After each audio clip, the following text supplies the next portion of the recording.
right? We're here, Liam and I, Bulletproof Ballers Q A, first time, right? And just the beginning, as we like to say. Really, 2025 is going to be a year of growth, but really of pushing this message out there. But obviously, over the last year, we've already been able to reach loads, thousands of athletes out there. And obviously, we have some questions prepared that we get really often, and we want to answer it, get those really clear. And obviously, yeah, what Yeah. do you have to say, Liam?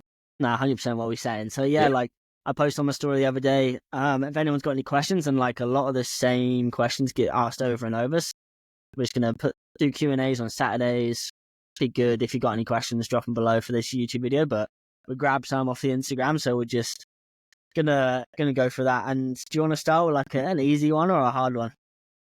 Give me a hard one. Go on. A hard one. Give me a Okay, hard here we go. The question that I get 24/7: operation or no operation? Should I try and avoid operation?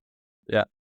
What I would say there, I got this question a couple times as well already, and it's really tough one, right? It's a hard one for a reason, because it could kind of make or break where you're going to some extent. What I want to tell everyone though is that where they have a surgery or not, what you're going to do after, or what you're going to do if you don't get a surgery, that's what's going to make the majority. That's what's going to play the biggest role, no matter if you're getting a surgery or not. If you can avoid a surgery, the research is coming out more and more, and that's what we're here for as well. We're seeing it that there are non-surgery solutions, right? Generally speaking, I would say before opting for surgery, really get different opinions, right? And not necessarily just from surgeons, but actually from people that maybe have experienced something similar, that went through a similar situation as you, that know someone that was able to do it without surgery, and get different opinions so that you can get confident in what you're going to be doing. No matter what you're going to be doing, you need to go all in and take it seriously. When you're going to opt for a surgery, take the rehab even more seriously, because your body is literally getting caught up, and there's going to be scar tissue, there's going to be inflammation, all that stuff going on in your body. But to be fair, like, I can't really decide whether or not to say go for this, go for that. Yeah. Well, yeah. Let me go, because I actually had knee surgery. Yeah. That feeling when knee surgery is tomorrow. I had knee surgery when I was 17 years old, somewhere around there. The thing is that there's a bunch of different things that it goes into. It's like, first, yeah, obviously we're not medical experts, so like we can't be like, yeah, do surgery, don't do surgery. But the thing is, like, the information is what you really need, and the information is what we're trying to put out. There's a good video, depending on your injury, there's good videos that ATG Science has put out on YouTube, going breaking down the research and like what's good, what's not.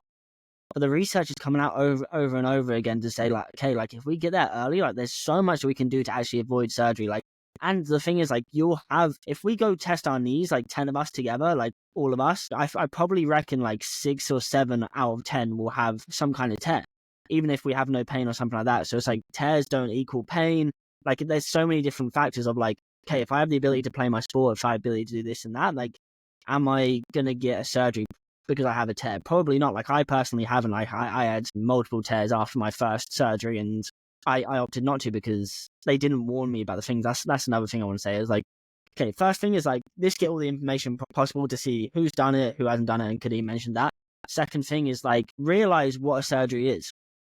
So a surgery just isn't going to fix everything. Like, I was presented this thing of like, yeah, we'll go into your knee, we'll cut you open, we'll do this surgery, and then in 6 months you'll be back playing football, chill. So, oh wow, isn't.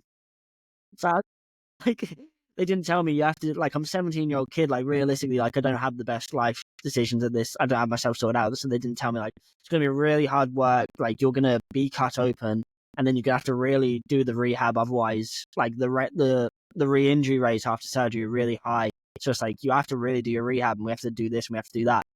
It's like, you just get painted this image of like, oh, surgery is just going to fix everything, but it's literally breaking you down so that you can rebuild. And obviously some surgeries are good to definitely help.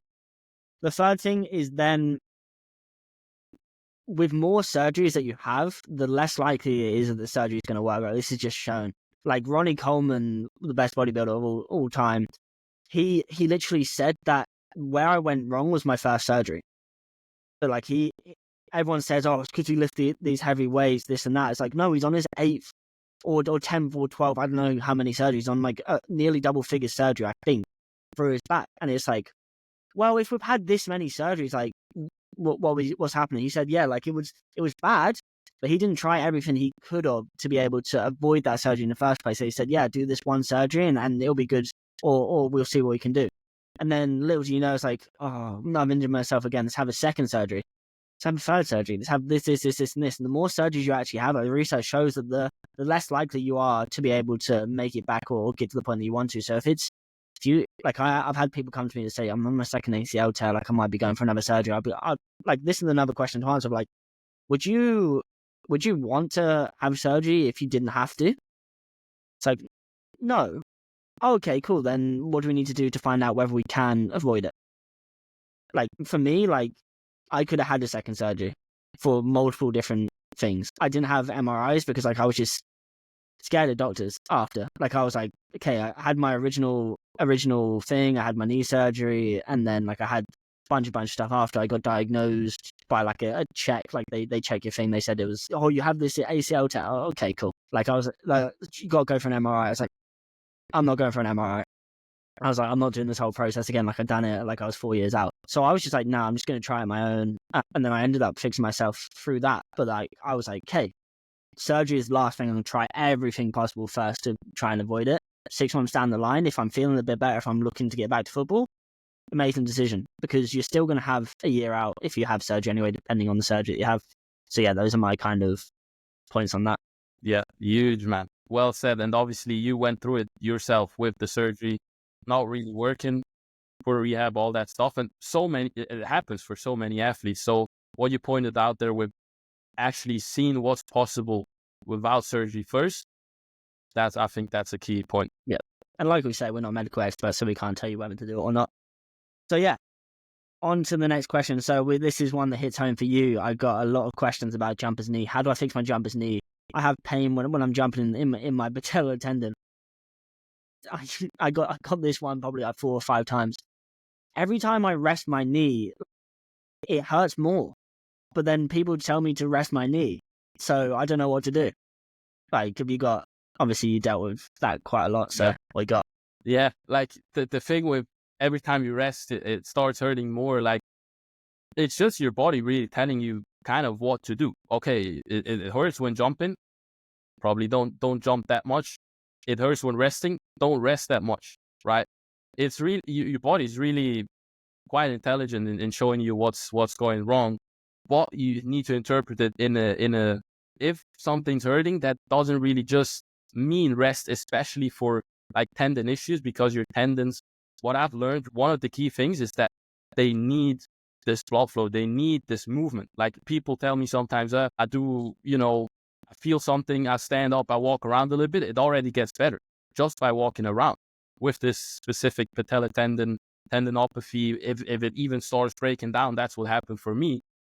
Then just bringing the blood flow, just making the knee feel better, is not going to help you to actually then go back and play again.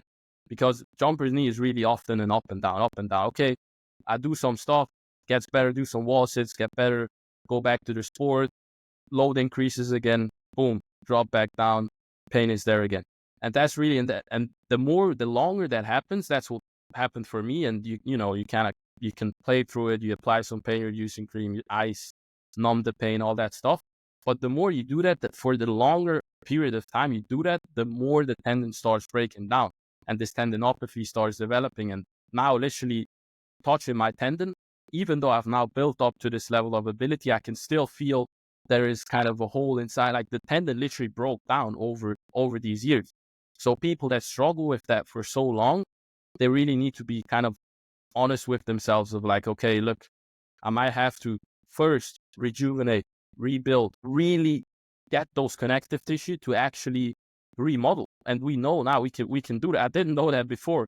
I avoided positions that were actually going to do that for me, because at that time they caused problems, but it all scales, right? So first get that blood flow, then get into these positions that are a little bit tricky, remodel, and then really return to sport by slowly increasing the plyometrics, because most of the time that's what's causing the issues, the plyometrics. Yeah, that's interesting. that's the thing of like, okay, what stage is it at as well? Of like, okay, like if this has been in your case where it's like over and over, like I keep going back to sport and it keeps getting worse and this and that, and then it's like this chronic breakdown over years and years and years, which we see a lot. Like it's like, okay, cool, we have to completely restart from the beginning of like rejuvenate, rebuild, return to sport, and you still have to do that. But if you catch it early, you can do that in smaller phases. So it's like if your knee starts to hurt with the load that you've got, okay, this initially reduce the load. So if it's jumping, okay, this stop jumping as much. We don't have to completely get rid of it. Just do it to the level that's pain-free. Because if we completely get rid of it, this is the thing. Like, if you completely get rid of something, you're not going to get better at it. It's like, okay, well, I'm jumping 40 inches, just for example. Well, okay, what about if you jump 5 inches? Does that hurt? No. What about 6? What about 7? Okay, well, you can do some kind of jumping. But yeah, it's also the fact of like, okay, let's do the isometric, let's make it feel good.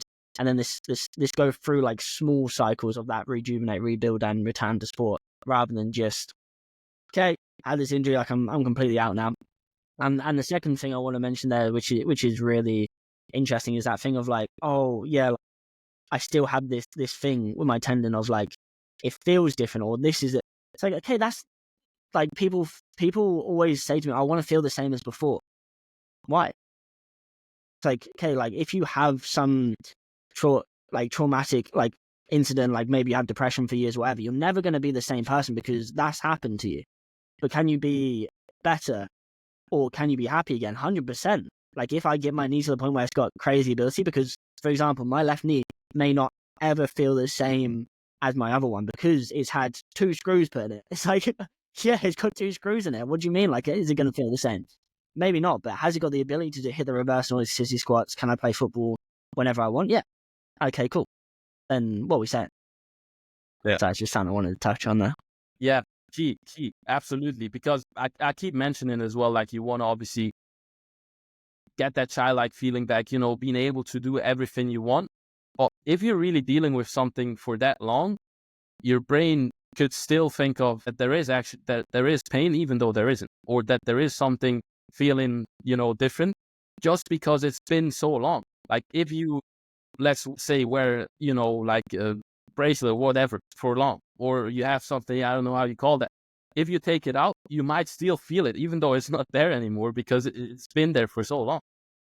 And Yeah, you can kind of 100%. trick yourself into that. That's the thing with like, have you seen the like when people amputate their legs? It's like for the first few days, like you feel like your leg's still there. But yeah, 100% of like that's something like pain isn't just one dimensional. It's like, okay, like I said earlier, it's like tears don't necessarily equal pain. So what does equal pain? Well, there's this and there's this and there's that. It's like if someone's, and this is something I had to say to you, it's like, oh, how's my knee feel? How's my knee feel? Yeah. Like kept saying it. I'm like, yeah, if you're looking for it to feel bad, it's gonna start to feel bad. Like chill out, man. Like just eat your dinner. Stop thinking about your knee. Yeah. Yeah. It's yeah. Cool. So yeah, those are a few things. Obviously, the first thing that we always do is try to get blood flow to the for the tendon, like high rep stuff. Do whatever you can at your pain-free level and increase over time. We have a bunch of stuff to be able to help out with that. From there, we have like, I got a lot of supplement questions. So do you want to break down kind of what, I mean, I got a different question. I got like, okay, like what supplements for knee health? What supplements do you take? What supplements or whatever? So it's like, I want to initially say that supplements, like first you want to do your nutrition, training, and sleep. Those are going to be the big rocks. Like our coach Kev, he always says the Christmas tree. So if you get the Christmas tree, that's like your training, your nutrition, and everything, and then the little supplements, and then this thing, like the added benefits, and then like the ornaments on the Christmas tree. It's like, hey, if we get the big one sorted out first, we can then look at the supplements. But if someone was looking at supplements, what are you saying? I'd approach it similarly to the thing of, okay, what's the most bang for buck we can get in terms of supplements? Because if you try and get everything, like so many things are good for you, zinc, magnesium, all these different vitamins. If you try and catch everything, like you might get overwhelmed. So what's most bang for your buck? I'd actually look at your cell health, because in the end, the cell health is really what determines whether or not all the extra supplements you're taking in are going to be absorbed properly, right? So if you're taking zinc, magnesium, all these different cell health, all these different vitamins and, amino acids and all that stuff, all these nutrients, but your cell health is not on top.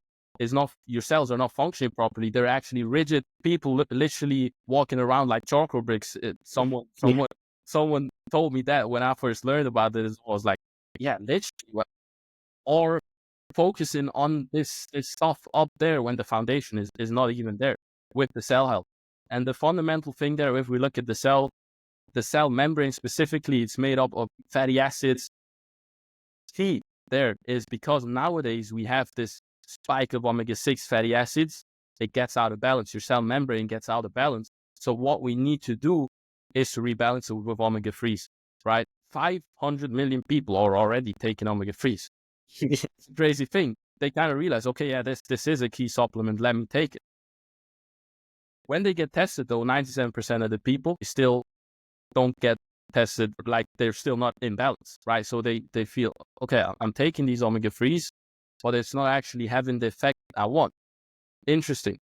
And that's where obviously quality plays a huge role. And with omega-3 specifically, there needs to be polyphenols in them, right? Even vitamin E as an antioxidant might not be enough because it still oxidates way earlier than if you have polyphenols in that blend, because polyphenols are amazing at actually keeping that omega-3 there and not having it oxidate too quickly so that your body is actually able to absorb it and make use of it. So if you're looking for omega-3, take one that has polyphenols in it. Yeah, and obviously we work with Enzina. We have a discount code for anyone that wants to use that. It'll be in the description of the video. But yeah, that's going to be like the biggest bang for your buck. But like Kadeem says, there's so many things that people are deficient in nowadays. It's like, okay, first thing we look at is like, can we get it from the nutrition? If not, like if like we don't like fish, for example, okay, cool, look at this happen. That one's going to be your biggest bang for buck because, like you said, the cell health, you're not taking in your nutrition. So we get that sorted, amazing. You also have like the big things of like vitamin D. If you're in a country like like England, so in the winter, like I need to be taking that just for my health in general. Like, yeah, my testosterone as a man, like it's going to be awful. Crash if we don't have the vitamin D3. You got like the world is like deficient on magnesium, so it's like, hey, cool, like magnesium, Epsom salt baths, that kind of stuff. Like again, it comes down to the thing of like, what's the biggest bang for buck, and what are your goals? Of like, if you're a pro footballer, okay, we'll give you everything because like this is your job. Of like, if it's me, for example, this is my job. Like I have to be super healthy. I have to get the best results because I need to be a product for my product. Like I need to test what works for people. So it's like, okay, I'm going to do everything. So it's like, okay, vitamin D, magnesium, zinc, K2 with a D3. Then you've got different stuff. If you want to look at testosterone stuff, you've got ashwagandha, you've got different stuff like that. So it's like, there's so many things that you can add that would just like be like, oh, amazing. But biggest bang for your buck, Enzina.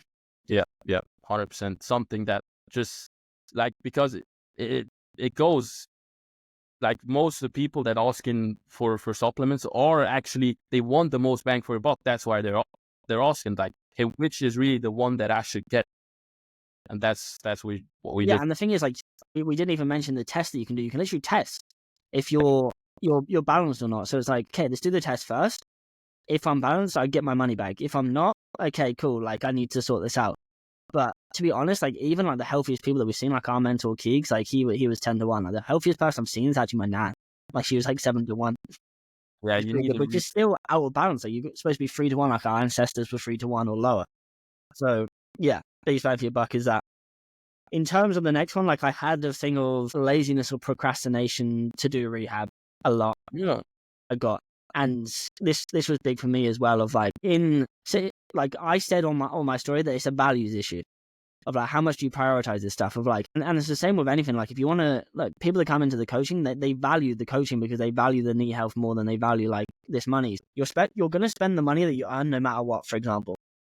So you can spend all your money on nights out, like I used to spend like 100 quid on a night out and be like, oh, like that's a lot of money, this and that. I used to spend it on takeaways. I used to spend it on going out to eat, this and that. Or you can spend it on a coach. It's like, hey, if you value your knee health rather than having like a good time and getting drunk with your mates, cool, they spend it on this, but people aren't willing to do that. And it's the same thing when it comes to your procrastination. If you value something enough, why am I going to procrastinate? This is what I want to do. It's like, hey, like if I want to help loads and loads of people and this is really big in my mind, I'm going to post the reels. I'm going to post the YouTube videos. I'm going to do these things because that's going to help all these people because I prioritize that. So it's like, in my mind, like I didn't do the rehab as much as I could. It was really bad rehab and it was boring and it was whatever. But there is a fault of mine as well of like I didn't stick with it to a certain extent, so my knee got worse. So if someone showed me, okay, one, what's going to happen if I do the rehab? Two, what's going to happen if I don't do the rehab? And then three, like, what's my other option? Like those three things, I'd be like, okay, like I'm going to do the rehab, because then it led to 5 years of knee pain. It led to the consequences of not doing it. It's like, well, okay, if you don't do the rehab, like you may get injured again, or you may have something happen. Like you may not, but like it's less likely to if you do the rehab and you do all the stuff. So it's sort out your values, how much, like write down a list. Okay, what are the pros of doing my rehab? What's going to happen if I do it? What's going to happen if I don't? Like visually see it and paint this picture in your head. And then if you feel like, no, this is something I need to do, amazing. And I mentioned like uni work as well. Like I would leave uni work to last second because I don't prioritize it. Then you see the consequences of like, okay, I have 2 weeks to do this. If I don't, like, I don't get this grade. So then that's when the priority kicks in. Okay, my values are now higher for that. So then I would grind it out there. But then if you see, okay, if I spread it out, the consequences of spreading it out is that I'm going to have more time in this period down here, and I'm not going to be as stressed. So it's like, if I would have painted that picture for myself, I probably would have done stuff earlier. Yeah. Well, actually, like painting that picture, getting into the awareness of that, sometimes you need something like this, someone actually, calling you out or making you realize that by procrastinating, you're literally disrespecting your future self. It's depending on you, right? Like if You're disrespecting other people who don't even have knees, who don't have the opportunity to do the stuff you do. Be grateful. Sorry, yeah, no, 100%. Like that's it. Obviously, I'm not saying, like it's the easiest thing to stay consistent, and that's why it's so important to make it as easy as possible by showing you exactly, write down what's going to happen if I'm not actually taking this seriously. Now, if you ask most people, or what do most people wish you for your birthday? It's like, yeah, health, good health, next year, good health, this and that. It's always like, we know health is one of our most valuable things. But then somehow on the smaller kind of side, we're not acting in that way often. And we don't catch ourselves because it's just like the other thing seems normal. That's part of it. That's part of my life. Like, I can't take that away. Can you? Maybe you can. And focus your attention on something that's you actually truly know. Like that's what's the most important. Yeah, and there's something else I also like to say is that, so when you see someone have a big change in their life, or they start doing stuff that they weren't doing before, it's usually one or two reasons. It's usually either something really bad's happened and like you realize, oh, I actually should be doing this, or the other one is like loads of small changes over time. So for the first change, for example, like my knee was so bad that I got to the point where I was like, yo, I'm doing something about this. My life is shit. Sorry, language, but shit. Like I'm literally I walked out of my uni and my screws were coming on my knee and I was pushing it back on my knee. And this girl, like I'm so vivid. I remember this girl was like, "Are you all right?" It's like, I'm 20 years old. I feel like a cripple. Like that, I can't walk out of uni. It's like so embarrassing. So then it got to that point. I was like, nah, I'm fixing this. So I started studying and doing the Ben Patrick stuff. The second one is like, okay, like I just repeatedly say to myself that this is like, build that vision. For example, for building my business, like I was listening. I used to be a Tesco delivery driver, and every day, like, I would get in my Tesco van, I'd put on podcasts instead of music, and these podcasts were telling me like, okay, cool, like what's your impact on the world? Like, what are you doing right now? Like, how are you helping people? Like this, and it kept getting into my brain. Like, okay, this day I was listening to it, this day I was listening to it, this day I was listening to it, and that repetition of it got it into my brain. So it's like, okay, if you keep telling yourself like, I want to get back to football. I want to get back to football. I want to get back to football. And the way I'm going to do that is rehab. I'm going to get back to football. And then you make that, again, it's the priority thing of like, but having that subconscious thing, repetition, that's the thing that's going to make you do it. Yeah. Repetition is the most important thing. And like creating the habit. And if you see, okay, you're not staying consistent, right? You're not having these constant reps and reps and reps. That's the effect of some cause you might not know. So you have to go and actually see what that cause is. Because if you try and change the effect, I'm not staying consistent, let's actually stay consistent. Now you're just telling yourself that without actually going deeper. then you see it's the effect is not changing, no matter what you try to do. So actually go in and often that's in the mind, like you have to kind of reassess how you're thinking and all that stuff. Attack the cause there. Once that's fixed, it's just going to be okay, reps, reps, reps. I'm doing this for every day I wake up. This is the most important thing. Like I get this done, right? For things you love, it's easy to do it. So small actions every day that, like, I'd rather someone be consistent and go to the gym 3 times a week than go for 4 weeks and go 6 times a week. Yeah. Like, it's like, okay, if you're super consistent over time and you know that, okay, this time that I go to the gym and I do these reps in ACG split squat, I may not see the effect now. It's the delayed gratification thing of like, okay, we just constantly next thing. We don't have any. We live for instant gratification. We live for like sex. We live for food and pleasure. Everyone's obese. Everyone's living this bad life, and we can get into that in another podcast. Like the delayed gratification of I've done thousands of reps of ATG split squats, of squats, of step ups, of these things. It's like this when I was first doing them and I was doing them on flat ground. Did I think that I was going to be at this point now playing football and have the thing? I kind of built that image, but at the same time, like not necessarily. But like if you can see someone like me do it, and then you be like, okay, like if I put he's telling me like he just put the reps in every single day. And then it got him to hit, even though he wasn't seeing that much progress. And sometimes he had setbacks, or sometimes he's done this. But eventually, you get to that point, and you're like, "Wow, I'm up here. I'm helping people. I'm doing this. I'm doing that." It's that delayed gratification. Yeah, it's what we need. Yeah, love it. And what you said there as well with the actually being able to see yourself doing the same thing that you maybe see someone else doing is absolutely key, especially if you want to go and dedicate your life to it. You have to be able to trust the person and see that already. Like if we see, Ben Patrick repping out all this crazy stuff, we can then see it as well. And that's why it's so important for us to kind of be the product of our product. And also the opposite of going to a physio where you clearly see like this guy's not in shape. Like what's going on there?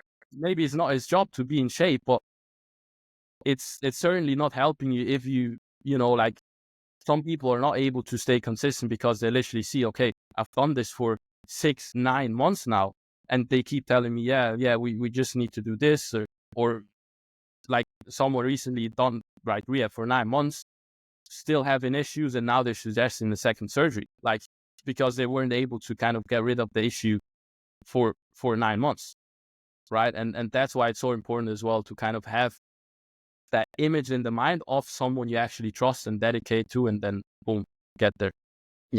Yeah, definitely. Also, do you have a call on the half hour? Yeah. Okay, cool. So we'll finish it off here. Yeah. Well, it's good one, really good. 100%. So we just got through, I think it was like 4 or 5 questions there. So obviously we have a bit more to do. We're going to do these every Saturday. So Saturdays we'll do the Q&As and Sundays we'll do the podcast. But again, we'll if you've got any other questions, drop them in the comment section down below. We'll include them in future videos. But I hope this helps. Obviously, we don't have all the answers, but it's the thing of like people come to us because we've been through it. Like we were just talking now. One of the most common things that I hear people say is like, you inspired me to take action. And the reason that I'm in your coaching program is because I saw you do it. You're living your truth. So keep listening to us. Like Bob Proctor says, if someone's got what you want, then do what they say until you find out they're either lying or they don't know what they're talking about. So there you go. Yeah, good stuff. Anything else to say, Kadim? Nah, that's a good finishing point. See you next week, guys. Thanks for the support. Peace.